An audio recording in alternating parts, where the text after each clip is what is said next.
টাইমের পাগলদের খেলা জর্দানে যায় দেখি।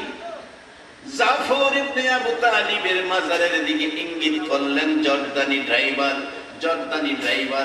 জর্দানের ড্রাইভারের ইঙ্গিতে জাফর ইবনে আবু তালিবের মাজার শরীফের পাশে দাঁড়াইয়া দুইটা হাত বাড়াইয়া কাঁদলাম। অবশেষে ইশারা দিয়ে বলছে জর্দানি ড্রাইভার, আসো রে বাংলাদেশি মেহমান, আসো, আর একটা সুন্দর জায়গা বাকি আছে। জাফর ইবনে আবু তালিবের পর যিনি সেনাপতির ভার নিয়েছিলেন আব্দুল্লাহ ইবনে রাওয়াহা, এই তিনজনের কথা নবী পবিত্র জবানে ঘোষণা করেছিলেন। জাফর ইবনে আবু তালিব যায়েদ ইবনে হারেসার মাজার পাশাপাশি, আব্দুল্লাহ ইবনে রাওয়াহার মাজার একটু দূরে। ওখানে গাড়ি থামাইয়া বলছেন, রে বাংলাদেশি মেহমান, এই জায়গায় নবীজির 3 নাম্বার ঘোষিত সেনাপতি আব্দুল্লাহ ইবনে রাওয়াহা ঘুমিয়েছে। ওখান থেকে জিয়ারত করে বাহির হলাম। যাইতে যাইতে যাইতে যাইতে বড় সুন্দর জায়গা কোরআন শরীফের মধ্যে আসছে আসহাবে কাহাফের ঘটনা। কোরআন শরীফের মধ্যে আসে 7 জন যুবক, ও বাবা যুবকেরা, 7 জন যুবক ঈমান বাঁচানোর জন্য গুহায় আশ্রয় নিয়েছিলেন। সেই গুহাটা জর্দানের জমিনে। একটা কুকুর গুহার মুখে এই যুবকদের ভালোবাসায় যুবকরা ঈমান বাঁচানোর জন্য চলে গেছেন দেশ ছাইরা গুহায়, পাহাড়ের গুহার ভিতরে। এই গুহাটা পাহাড়টা জর্দানের জমিনে নিজের চোখে দেখে আসছি বাবা। এই গুহার মুখটার মধ্যে কুকুরটা বসে থাকতো। 7 জন যুবক গুহার মধ্যে ঘুমিয়েছে। মাগরিবের নামাজের পর যাইয়া দাঁড়াইলাম আমি বাংলাদেশি মেহমান। এই পরিচয়ের পর লোহার গেট একেবারে বন্ধ করে রাখছে, ভিতরে মানুষ ঢুকতে দেয় না। জর্দানি এসে খুলে দিলেন। আরো কিছু জর্দানি লোক দাঁড়ানো ছিল ভিতরে ঢুকার আশায়। ভিতরে ঢুকলাম, দেখাইলো এখানে 2 জন ঘুমিয়েছে, এই পাশে 2 জন ঘুমিয়েছে, একটু ভিতরে 3 জন ঘুমিয়েছে, মোট 7 জন যুবক ঘুমিয়েছে। কুকুরটা পাহারা দিত। আমার আল্লাহ কোরআন শরীফে যখন কেউ বলতো এখানে 5 জন যুবক, আমার আল্লাহ কয় 5 জন যুবক শেষ না, আরো একজন আছে। কোরআন বলছে কেউ বলে এখানে 6 জন যুবক, আল্লাহ কয় 6 জন যুবক শেষ না, আরো একজন আছে। কেউ বলেন 7 জন যুবক, আল্লাহ বলে 7 জন না, আরো একজন আছে। 7 জন যুবকের সাথে কিতমির নামে কুকুর রয়ে গেছে। এই 7 জন যুবকের সাথে আমি কুকুরটাকেও বেহেশতি বলে গণ্য করে নিলাম। ইমানদারের ভালোবাসায় নাপাক প্রাণী কুকুর যদি যায়, আল্লাহ যদি তাকে বেহেশতি বানায়া দেয়। আজকে যারা আমার নবীর ভালোবাসায় বাহির হইয়া গেছো, আমার আল্লাহ কেন তোমাদেরকে বেহেশতি বানাবে না? ও বেহেশতি মেহমানেরা, সামান্যতম ভুল ত্রুটি করো না, বেজাল পথে যাইও না। আমার নবী বড় কষ্ট করেছে উম্মতের জন্য, নিজের জন্য নয়, সবগুলি কষ্ট ছিল উম্মতের জন্য। সেই নবীর উম্মত জান্নাতে যাবে, টিকেট দিয়েছেন নবী, লা ইলাহা ইল্লাল্লাহু মুহাম্মাদুর রাসূলুল্লাহ। বাবা তার বাস্তবতায় আসুন। হযরত হাসান বসরি রাহমাতুল্লাহ আলাইহির জীবনী কোন দলের আলেম অস্বীকার করার ক্ষমতা নাই বাবা। হাসান বসরি রাহমাতুল্লাহ আলাইহির জীবনী, হাসান বসরি বলেন আমার বাড়ির পাশে একজন আগুন পূজারী ছিলেন, যার নাম কিতাব লেখে শামাউন, শামাউন আগুন পূজা করতে করতে একেবারে বৃদ্ধ হয়ে গেছে। হাসান বসরি শামাউনের বাড়িতে যাইয়া অনুরোধ করলেন, রে শামাউন, সারাটা জীবন আগুনের পূজা করলি, আগুনের পূজা করে কবর যাবি, পুরে ছাই হয়ে যাবে, কষ্ট হবে, আযাব পাবি, কামটা ভালো করলে না রে শামাউন। আমি একটা পরামর্শ দে, কালিমাটা পরে আখিরি নবীর উম্মত হইয়া কবরে যা।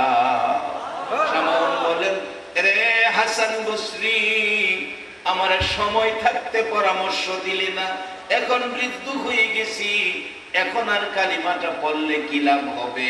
হাসান বসরি বলেন, শামাউন রে, আমি বলতে পারি কালিমাটা পড়লে তুমি জান্নাতি হয়ে যাবে। শামাউন ডাকেন, আগুন পূজারী ডাকেন, রে হাসান বসরি, আমি যে হাসান বসরি, শোনো আমি শামাউন তোমার কাছে জানতে চাই, আমি যদি কালিমা পড়ি এই বয়সে, বুড়া বয়সে, আমি যে জান্নাতি হব তার গ্যারান্টি দাও। হাসান বসরি বলছে, শামাউন রে, গ্যারান্টি আমার নবীর কথা। নবী বলেছে, মান ক্বালা লা ইলাহা ইল্লাল্লাহু ফাদখালাল জান্নাহ। এই নবীর কথার বলে গ্যারান্টি দিতে পারি তুমি জান্নাতি হবে। হাসান বসরি এই কথা বললে শামাউন দেরি করে নাই, সাথে সাথে কালিমা পড়ে মুসলমান হয়ে গেছে। এবার হাসান বসরি চলে যেতে চাইলে ডাকতেছে ছোট্ট ছোট্ট সুরে বৃদ্ধ মানুষ, হাসান বসরি রে শোনো, আমি তোমারে একটা ওসিয়ত করি রে হাসান বসরি, আমি জীবনে ভালো কাজ করতে পারি নাই, আগুন পূজা করেছি, শেষ বয়সে কালিমা পড়লাম, এখন আর ভালো কাজ করার বয়স আমার নাই। রে বাবা যুবকেরা, এমন একটা বয়স বেঁচে থাকলে তোমারও হবে, ইচ্ছা থাকলেই মাহফিলে আসতে পারবা না, ইচ্ছা থাকলেই ঘর থেকে বাহির হতে পারবা না, এমন সময় তোমারও হতে পারে। শামাউন কান্দে, হাসান বসরি রে, কালিমাটা পড়াইলি, সময় থাকতে পড়াইলি না, জীবনে ভালো কাজ করার বয়স নাই, ভালো কাজ করার শক্তি নাই, ভালো কাজ করার সুযোগ নাই। হাসান বসরি রে, একটা অনুরোধ করি তোমারে। কি অনুরোধ করবা? হাসান বসরি, তুমি একটা লিখিত দাও, আমি যে কালিমা পড়ছি বেহেশতের আশায়, একটা কাগজের মধ্যে লিখিত দাও। লিখিত দিয়ে হাতে নিয়ে ছাড়লে এবার ডাকতেছে, হাসান বসরি আরেকটা ওসিয়ত করি, আমার যেদিন মৃত্যু হবে রে হাসান বসরি, তুমি নিজে আমারে গোসল করাইও, তুমি নিজে আমারে কাফন পরাইও, কাফনের ভিতরে তোমার লেখা কাগজটা ঢুকাইয়া দিও, কবরে শোয়াইয়া সবাই যখন কবর ছাড়ো বলে চলে যাবে রে হাসান বসরি, মুনকির নকিরে সে আমাকে প্রশ্ন করলে আমি তো কিছু জবাব দিতে পারবো না, আমি তোমার লেখা কাগজটা তুলে ধরবো। হাসান বসরি বলেছে, নবীর কালিমা লইয়া কবরে আইলে বলে জান্নাত পাওয়া যায়। রে হাসান বসরি, আমার এই কথাটুকু রাখবি, এই ওসিয়ত আমি তোকে করে গেলাম। হাসান বসরির জীবনীর মধ্যে লেখেন, হাসান বসরি রহমাতুল্লাহ আলাইহি শামাউন মৃত্যুর পর কথা মতো গোসল দিয়ে কাফন পরাইলেন, কাফন পরাইয়া কাফনের ভিতরে ওই কাগজটা ঢুকাইয়া দিলেন। জানাজার শেষে কবরে নামাইয়া সবাই বাড়িতে চলে গেলেন। রাত্র গভীর, হাসান বসরি রহমাতুল্লাহ আলাইহি বলেন, আমি স্বপ্নে দেখি শামাউন আমারে ডাকতেছে, রে হাসান বসরি ঘুমিয়াছো?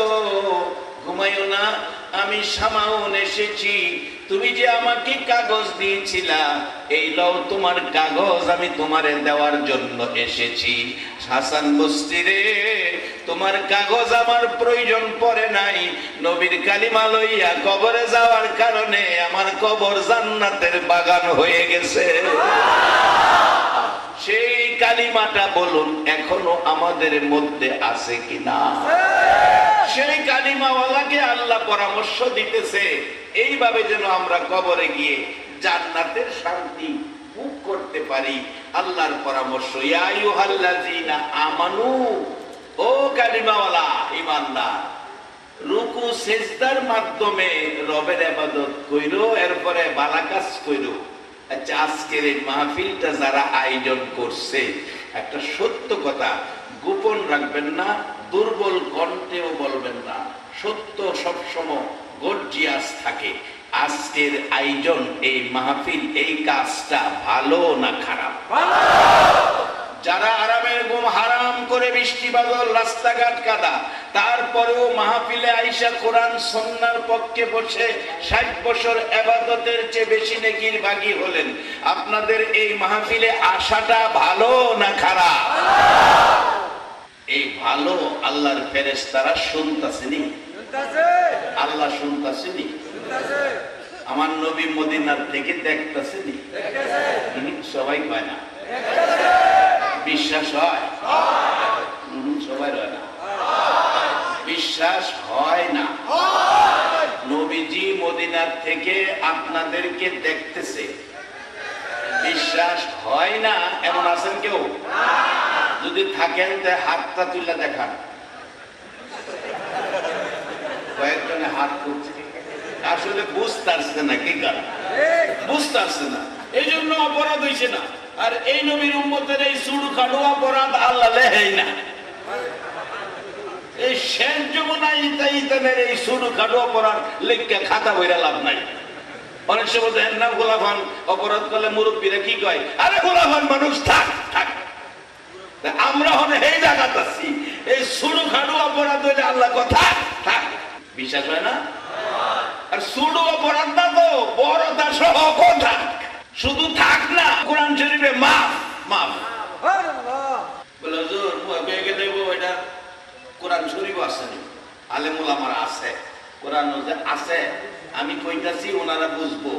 কুল্লিয়া ইবাদিয়াল্লাযীনা আসরাফু আলা আনফুসিহিম লা তাকনাতু মির রাহমাতিল্লাহ ইন্নাল্লাহা ইয়াগফিরুয যুনুবা জামিআ ইন্নাহু হুয়াল গাফুরুর রহিম। একবার বলুন আল্লাহু আকবার। আমার আল্লাহ রাহে নবী গো, আমরারে কয় না গুনাহ করি, আমরারে কয় না, নবীরে কয় নবী গো আমার বান্দারা কি গুনাহ করছে। আল্লাহর বান্দা বলতে আমরাই তো, কি বল আমরাই তো। আল্লাহ কইতেছে নবীরে দেখে, নবী গো আমার বান্দারা গুনাহ করছে, অপরাধ করছে, আমারে ভয় পাইতেছে, আপনি নবী কইয়ে দেন গুনাহ করলে করছে, তারা যেন আমার রহমত থেকে দূরে সরে না যায়। আজকে এই রাত্রে আপনারা কার রহমতের আশায় বসে আছেন? আওয়াজ করে কার রহমতের আশায়? হ্যাঁ যুবক, জীবনের একটা ডাক যদি আল্লাহর আরশে ধাক্কা খায়, তোমার এক ডাকে আমার আল্লাহ মাফ করে দিতে পারে। গর্জিয়াস কণ্ঠে বলো, কার রহমতের আশায় বসে আছি? আল্লাহ তুমি শুনছো, তোমার বান্দা তোমার রহমতের আশায় বসে আছে। আর সে আল্লাহই কোরআনে কইতেছে লা তাকনাতু মির রাহমাতিল্লাহ, যারা গুনাহ লয়ে আমার রহমত থেকে দূরে সরে না যায় তাদের কি করি? ইন্নাল্লাহা ইয়াগফিরুয যুনুবা জামিআ, আমি আল্লাহ তাদের জীবনের সব গুনাহ জমায়া, জামিয়া মানে জমায়া, ইন্নাহু হুয়াল গাফুরুর রহিম, আমি এমন এক ক্ষমতাবান, এমন এক দয়াময় আল্লাহ, আমি তাদের সব গুনাহ মাফ করে দেই।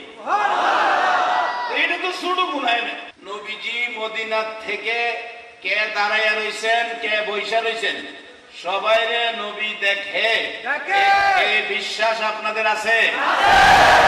দেখলেন আরো বাস্তবে যাই, আরো বাস্তবে যাই। এখন বর্তমান যুগ বিজ্ঞানের যুগ, এক জাতের মোবাইল বাইরেছে, এটা বলে 3G না 4G, বর্তমানে 4G চলছে। যাক, আমার বাজান 4G মোবাইল নাই, আমি তো চিনিও না, বুঝিও না, চালাইতেও পারি না। আমার পোলা জিন ডাক্তারি পড়ে, MBBS 3য় বর্ষে আছে।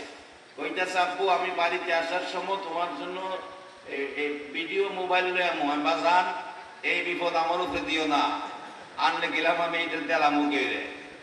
আমার একটা আছে বাজান, এটা আন্তর্জাতিক মোবাইল, সুরেও না, নোকিয়া, নোকিয়া, এটা যদি হইরেও জায়গা ফালাইও রাহি, সুরে ফাইলে ডাহে মোবাইল কার মোবাইল, কারণ জানে এটা নিয়ে ব্যস্তই পারত না।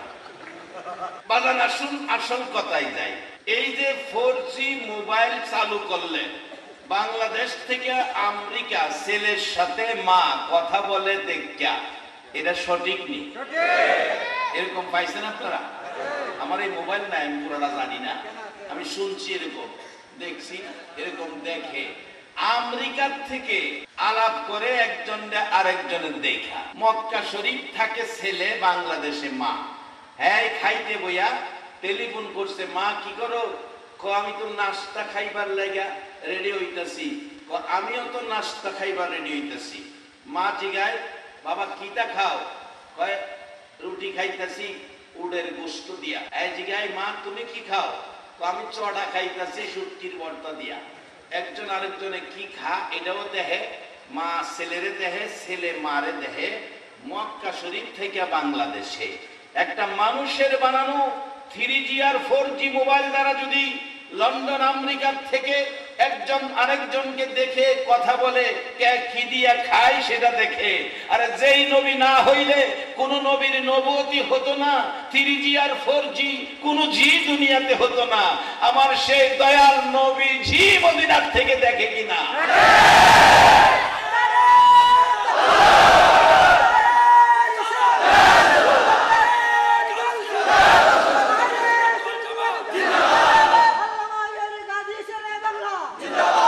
সকলে বলুন মারহাবা। আমি কি কথাগুলো বুঝাইতে পারতেছি? এই বৃষ্টির মধ্যে কষ্ট করে আসছেন, একটা কথা যদি বুঝে আসে, একটা কথা যদি কাজে লাগাইতে পারেন, আপনার এই কষ্ট সার্থক। আল্লাহর পরামর্শ, অফ আলুল খয়রা, কথাটা খেয়াল আছে? তোমরা ভালো কাজ করো। ও আখরি নবীর উম্মত, তোমরা ভালো কাজ করো। ভালো কাজ, হুজুর ভালো কাজ, আজকের কাজটা ভালো। যারা আইছেন ভালো কাজের পক্ষে আইছেন।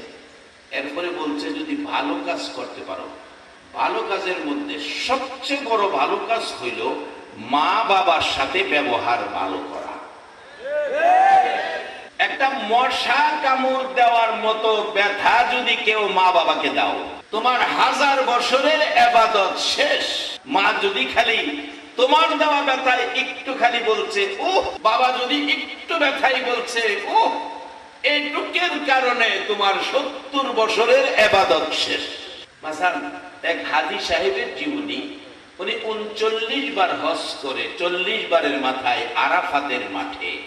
রাসূল বলছেন আরাফাতে পাও রাখার সাথে সাথে মাপ চাইতে হয় না, জীবনের গুনাহ এমনি মাফ।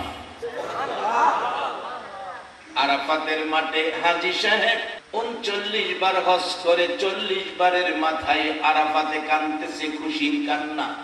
আল্লাহ গো, একবার আরাফাতে পাও রাখলে জীবনের গুনাহ মাফ করে দাও। আমি 40 বার আরাফাতের মাঠে পাও রাখলাম। ও খোদা, আমার ভাগ্য কত ভালো।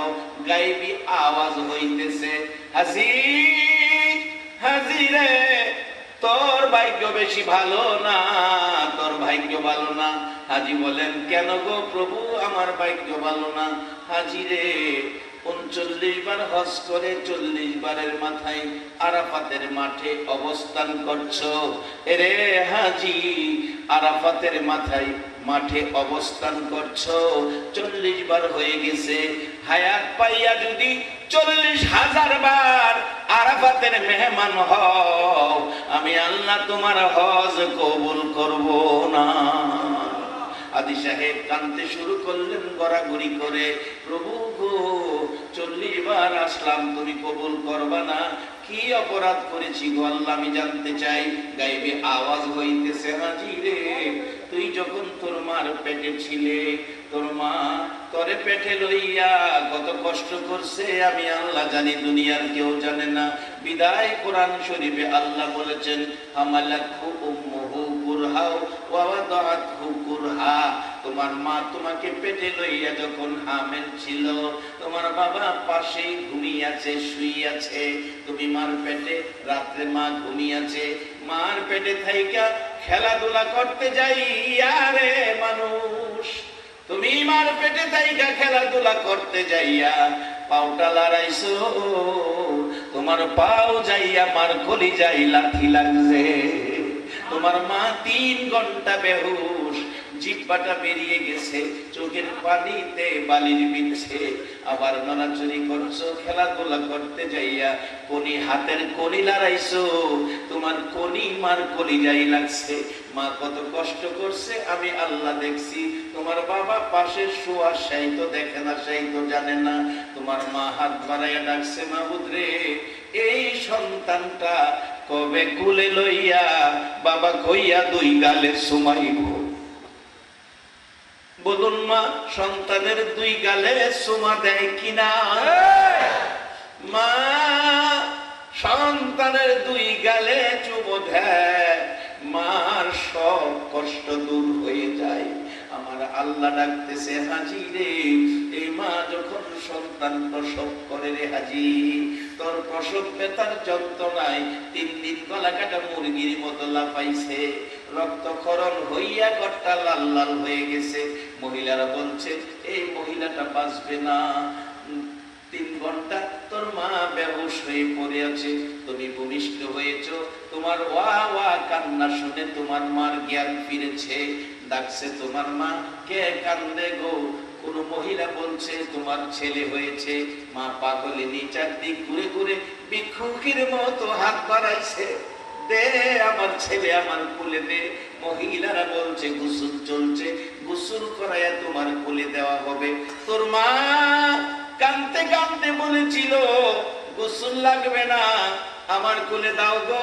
আমার রক্ত মাখা সন্তানের গালে 2টা চুমু দিতে পারলে আমি মায়ের 10 মাসের ব্যথা দূর হইয়া যাইবে।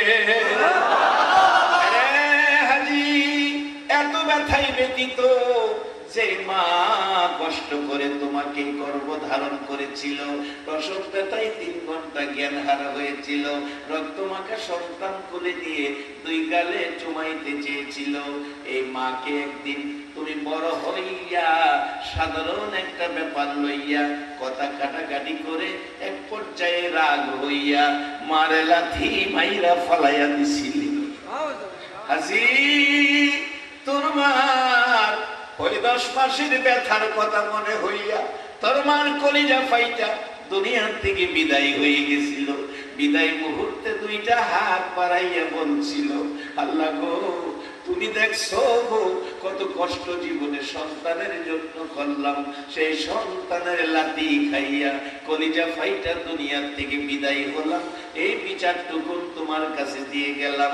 হাজি, হাজি রে, লাথি দিয়ে আমার কলিজা বাটাইয়া বিদায় করছো। আরাফাতের মাঠে 40 বার কেন? হজ করতে 40 বার কেন? হায়াত পাইয়া যদি 40,000 বার হজ করতে আসো, মার গায়ে লাথি দেওয়ার কারণে তোমার একটা হজও কবুল হবে না।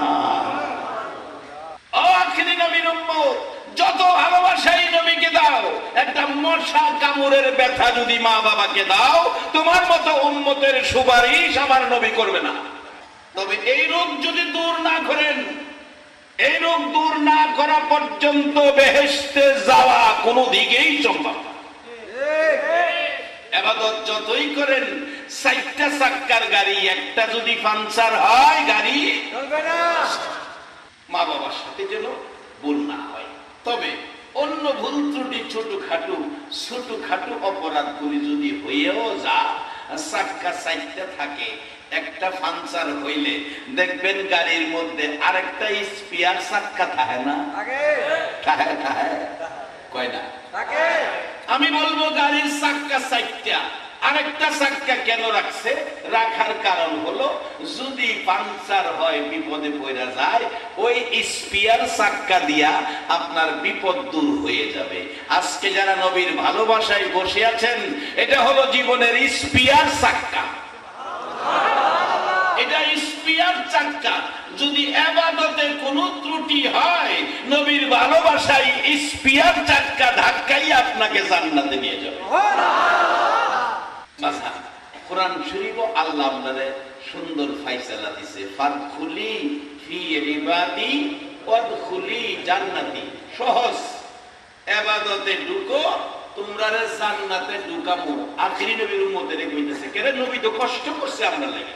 অনেক সময় দেখবেন বাবা চাচার কাছে চট্টগ্রাম ছেলেটারে রাইখা ঢাকা গেছে, গা হয়ে গেছে, বড় ভাই আমার ছেলেটারে বাড়ি পৌঁছাই দিও। রাত্রে আসার সময় বাসের টিকিট কাটবো, বাসের ভাড়া 50 টাকা। চাচার জিগায়, ভাতিজা ভাড়া আছে? আব্বা দিয়ে গেছে 20 টাকা। আচ্ছা 20 টাকা দিয়া গেছে বাবা, ঢাকা গেছে চট্টগ্রাম থেকে। এখন আপনাদের এই গ্রামের নাম কি? চন্দনাইশ। চন্দনাইশ থানা আসতে গেলে ভাড়া রাখবো 50 টাকা। বাবা হেরে দিয়ে গেছে 20 টাকা, চাচার কাছে বুঝাইয়া গেছে। এখন সত্য কথা কইবেন, এই 30 টাকা যে তার কাছে নাই, এই জন্য চাচা কি বাতিজারে ফালাইয়া দিয়াই করছে, নিজের পকেটেতে 30 টাকা দিয়া বাড়ি লয়ে আইছে। আমার নবী কালিমার টিকেট কাটটা আমরা জান্নাতি বানায়া আল্লাহর কাছে বুঝাইয়া দিছে। অহন খুঁটিনাটি ভুল ত্রুটি আল্লাহ মাফ কইরা জান্নাতে পৌঁছাইয়া দিব। পরামর্শ কোরআন শরীফ। আল্লাহ বলছে আমানু ইমানদার, আপনাদের কথা নবী যে বুঝাইয়া দিয়ে গেছে, মদিনায় শুয়ে গেছে, এবার বুঝাইছে নবী আল্লাহর কাছে, আল্লাহ বুঝা নিছে, এবার আল্লাহ আমরা টানতেছে। আমানু রুকু সেজদার মাধ্যমে ইবাদত করো। রুকু সেজদার মাধ্যমে ইবাদতের নামটা কি? নামাজ। সবাই কইবেন নামাজ। আরে বলেন পড়েন আর না পড়েন হেটা পড়েন, স্বীকার করতেইব রুকু সেজদার মাধ্যমে ইবাদতের নামটা কি? নামাজ। নামাজ পড়লে লাভ হয় না লস হয়? আচ্ছা এবার একটা ফাইসালাত যাই। আপনাদের চন্দনাইশের একটা যুবক ছেলে বিয়ে করছে আনোয়ারা থানা, নতুন জামাই, শ্বশুর বাড়িতে গিয়া মসজিদে আজান দিছে, পরে নাস্তা খাওয়া রাইখা হ্যাঁ জামাতে যাইতেছে। শাশুড়ি কয় দামান কই যান, জামাই কোথায় কই যাইতেছেন? আম্মা ডাইকেন না, আমি নামাজে যাইতেছি, জামাতে নামাজটা পড়াই। যে এই জামাইটা চন্দনাইশ বাড়ি আনোয়ারার জামাই মসজিদে নামাজ পড়তে গেছে, এই জামায়ানা পোশাক লাগাইয়া। আচ্ছা মুসল্লিরা দেখলে একজন আরেকজন জিজ্ঞেস করবে না এই জামাই মানুষ নামাজ পড়তে আইছে, জামাইটা জানি কার? আরেকজনে বলছে জামাইটা আব্দুল মালিকের মেয়ের জামাই। তখন সবাই কি কইতাছে জামাইটা তো খুব কয় না কয় না, আরে সত্য কথা গোপন করুন যেত। সকল মুসলিমরা কি কইতাছে জামাইটা খুব ভালো। ভালো কখন কইল? যখন নামাজে গেল। আর যদি মসজিদের নামাজ ভাঙছে, হ্যাঁ 555 সিগারেট টানতেছে, জামাই নতুন সিগারেট খা 555 মুরব্বীদের সামনে। এখন আপনারা ফাইসালা দেন, হ্যাঁ খাইয়া গেলে পিছনে মানুষ বালা কইব না খারাপ কইব? জিগাইব যে জামাইটা কার রে? জামাইটা আব্দুর রহমানের মেয়ের জামাই। জামাই তো একটা বিয়া দিছে, এটা তো আস্থা বিয়া দাও। বুঝাইতাম পারছি কথাটা? তাহলে লাভটা কি সিগারেটে না নামাজে? খালি এহেনে না তো, সব জায়গায় নামাজে লাভ। আল্লাহ কইছে রুকু সেজদার মাধ্যমে রবের ইবাদত করো, এই ইবাদতটার নাম নামাজ। এবার আল্লাহর পরামর্শ, এরপরে কি করো? আফআলুল খায়রা, ভালো কাজ করো। ভালো কাজের মধ্যে সবচেয়ে ভালো কাজ হইল মা বাবার সাথে ব্যবহার ভালো করা না খারাপ করা? আসতে কইলেন যে ভালো ব্যবহারের ফল কি আসে? বাস্তবে আসুন, ছোট্ট করে বলছি, শেষ দিকে যাচ্ছি, রাত্র গভীর হয়ে গেছে, শেষ দিকে যাচ্ছি। হযরতে মুসা আলাইহিস সালাতু ওয়াস সালামের জীবনী। ভালো কাজ, মা বাবার খেদমত, মা বাবার জন্য বাসা বাড়িতে যাওয়ার সময় মা বাবার কোন জিনিসটা পছন্দ করে এটা কিনে নেবেন, এটা ভালো কাজ। এই ভালো কাজ করতে আপনারা রাজি আছেন কিনা? যদি এরকম ভালো কাজ থাকে, আল্লাহ কোরআনে আখির নবীর উম্মতের কথা বলছে, লাআল্লাকুম তুফলিহুন, তোমরা সফল কাম, তোমরা সফল কাম হয়ে গেছো। অর্থাৎ তোমরা 10টা পৃথিবীর সমান একটা জান্নাতের মালিক হয়ে গেছো। আবার কোরআনে বলছে ফাদখুলি ফি ইবাদি ওয়াদখুলি জান্নাতি, সহজ পথ, তোমরা ইবাদতে ঢুকো, আমি তোমরা জান্নাতে ঢুকাবো। আসুন, এই সহজ পথ পাইতে গেলে কি করতে হবে? আল্লাহ কোরআন শরীফে বলছে অমাইয়ুতির রাসূলা ফাকাদ আতা আল্লাহ, তোমরা আমার রাসূলের কথাগুলি মানো। রাসূলের কথা মানলেই তোমরা আমি আল্লাহর কথা মানা হবে, শান্তির পথ পাবে, জান্নাতের পথ পাবে, হিংসা বিদ্বেষ ভুলে মানুষ মানুষের সাথে মিলেমিশে থাকার পথ পাবে। তাই আসুন আমরা সেই নবীর উম্মত হয়ে আমরা দুরুদ ও সালাম মদিনা পাঠাবো। মহব্বতের সহিত একটু দুরুদ ও সালাম পাঠ করব। আপনারা রাজি আছেন? 12 তারিখ রবিউল আউয়াল নবী আসিলেন এই দরায়। 12 তারিখ রবিউল আউয়াল নবী আসিলেন এই ধরায়, আসুন সবাই দাঁড়াইয়া সালাম জানাই নবীজির। আল্লাহ আল্লাহ আল্লাহ, ও আল্লাহ আল্লাহ,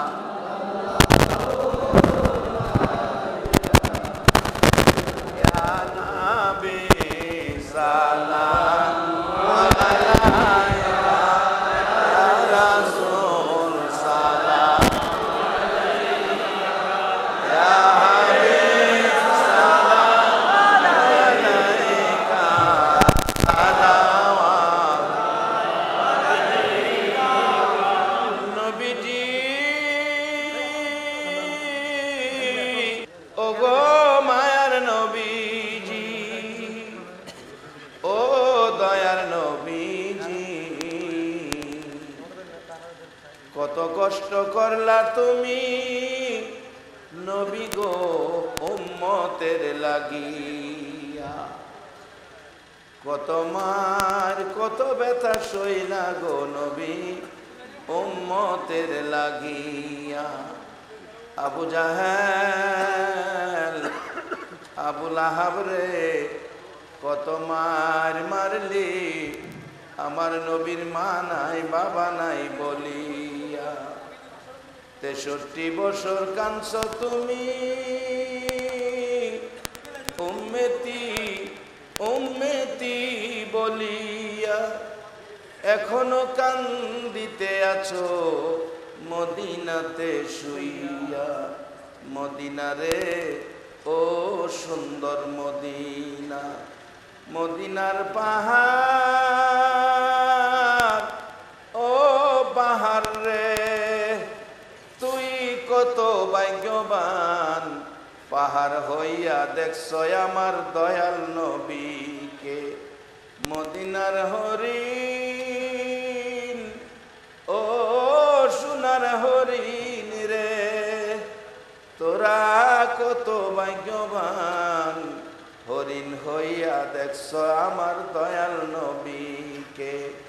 উম্মত হইয়া দেখলাম না গো দুঃখ রইল মনেতে, মনের দুঃখ মনে লইয়া জানাই তোমায় লাখো সালাম, ইয়া নবী সালাম আলাইকা, ইয়া রাসূল সালাম আলাইকা, ইয়া হাবিব সালাম আলাইকা,